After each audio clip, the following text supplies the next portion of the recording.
सिर्फ एक पाव चिकन से आप बनाएं थाल भर कर कबाब। जी हाँ, अस्सलाम वालेकुम मेरे प्यारे प्यारे व्यूवर्स को मेरा प्यार भरा सलाम। मैं हूँ हफ्सा फरीद और आप देख रहे हैं मेरा YouTube channel Hafsa Farid cooking. आज हम बहुत ही ज़बरदस्त और रमज़ान मुबारक की स्पेशल रेसिपी बनाने लगे हैं।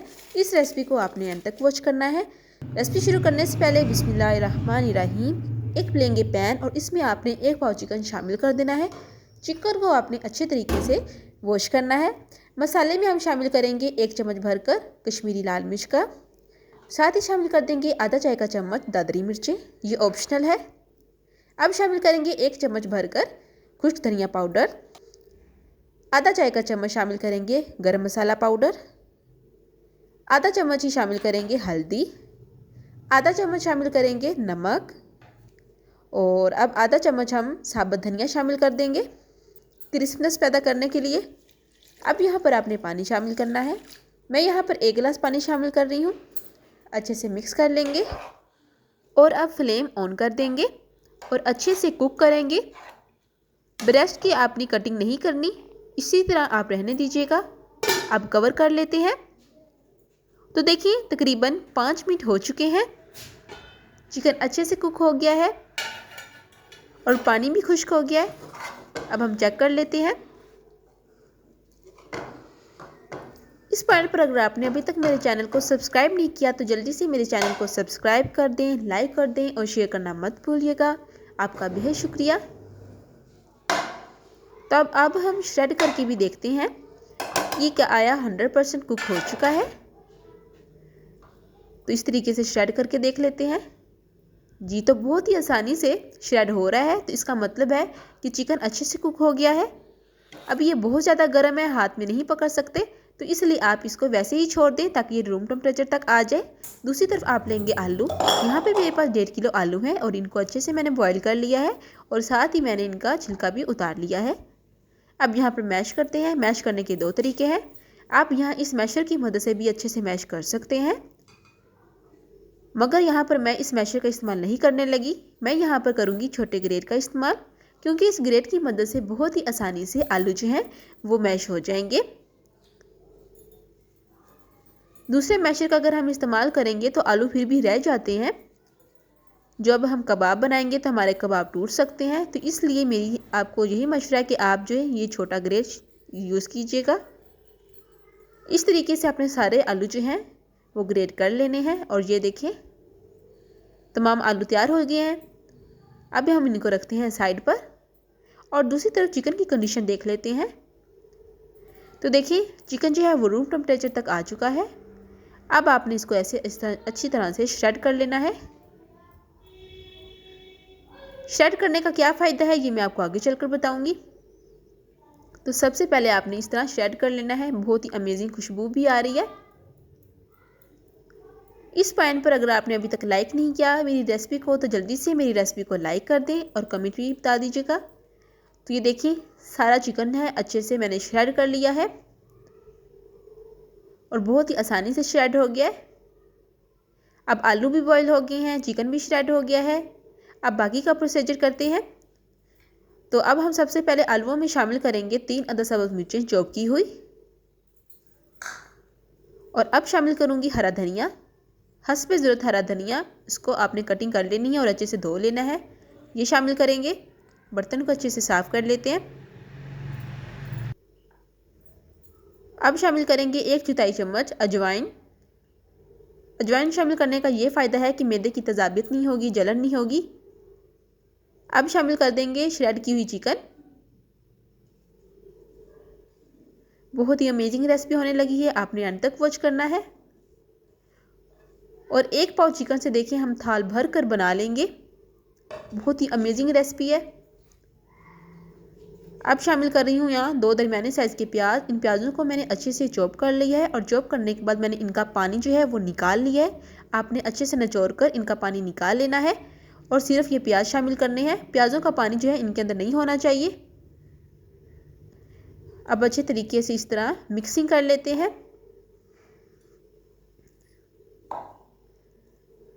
अच्छे से सारी मिक्सिंग हो जाएगी। मैंने इस चैनल पर पहले बहुत ज़्यादा रेसिपीज़ लगाई हैं कबाब किस तरीके से बनाते हैं। अब ये देखिए, जिस पैन में हमने चिकन को बॉयल किया था उस पैन में ये सारा मसाला लगा हुआ है। इस मसाले को आपने शामिल कर देना है बीच में, इस तरह से अच्छे से बर्तन साफ कर लेना है। और अब हमने यहाँ पर मज़ीद कोई मसाले शामिल नहीं करने और अच्छे तरीके से आप मिक्स कर लेंगे। मिक्सिंग करने के बाद आप टेस्ट कर लीजिएगा कि नमक मिर्च पूरा है या नहीं। अगर आपको अपने टेस्ट के मुताबिक कम लगे तो थोड़ा और ऐड कर सकते हैं। और अब अच्छे से मिक्स कर लेंगे। ये देखिए, इस पॉइंट पर अब आप चेक कर सकते हैं। आलू जो है वो आपने 80% कुक करने हैं, 90% कुक नहीं करने, क्योंकि आलू भी अपना पानी छोड़ते हैं। चलें जी, अब मेज़ा तैयार है। अब आपने 2 चम्मच के करीब इस तरह मेज़ा लेना है, इसको इस तरीके से रोल कर लेना है और एक परफेक्ट शेप दे देनी है ताकि हमारा परफेक्ट कबाब जो है वो रेडी हो। ये देखें, इस तरह से ये शेप जो है परफेक्ट है। इसी तरह आपने बाकी सारे कबाब जो हैं वो तैयार कर लेने हैं। तो देखिए, मैंने सारे कबाब तैयार कर लिए हैं। अब इस पैन पर आप इनको फ्रीज़ भी कर सकती हैं, जब दिल आपका जो करे आप इनको फ्राई कर सकते हैं। और आपको एक एक जो है शेड नज़र आ रहा होगा चिकन का, हर बाइट में आपको चिकन फील होगा। चलें, अब ये सारा जो है वो मेरा तैयार हो चुका है। अब इस पैन पर या तो आप फ्राई कर लें या फिर आप इनको स्टोर करके रख सकते हैं। तो यहाँ पे मैं फ्राई करने लगी हूँ, मगर फ्राई करने से पहले यहाँ पर मैं ब्रेड क्रम्स बनाऊँगी। तो यहाँ मैंने ब्रेड को अच्छे तरीके से ग्रेट कर लिया है और इस तरीके से फाइन पाउडर शेप में आ गया। अब दूसरी तरफ हम कोटिंग तैयार कर लेते हैं। तो एक कटोरी लेंगे। कोटिंग के लिए यहाँ पर मैं 3 चम्मच भरकर मैदा शामिल कर रही हूँ। मैदा शामिल करने से पहले अच्छे से छान लीजिएगा। और यहाँ पर मैं आगे कुछ मसाले शामिल करती हूँ, माइनर से मसाले हैं। सबसे पहले तो आधा चाय का चम्मच हम शामिल करेंगे दादरी मिर्चों का और हल्का सा नमक शामिल करेंगे हस्बे ज़रूरत। अच्छे से मिक्स कर लेंगे। मिक्सिंग करने के बाद अब हम शामिल करते हैं पानी। तो पानी कितना क्वांटिटी में आपने शामिल करना है ये भी देख लीजिएगा। हल्का सा पानी शामिल करेंगे और मिक्स कर लेते हैं।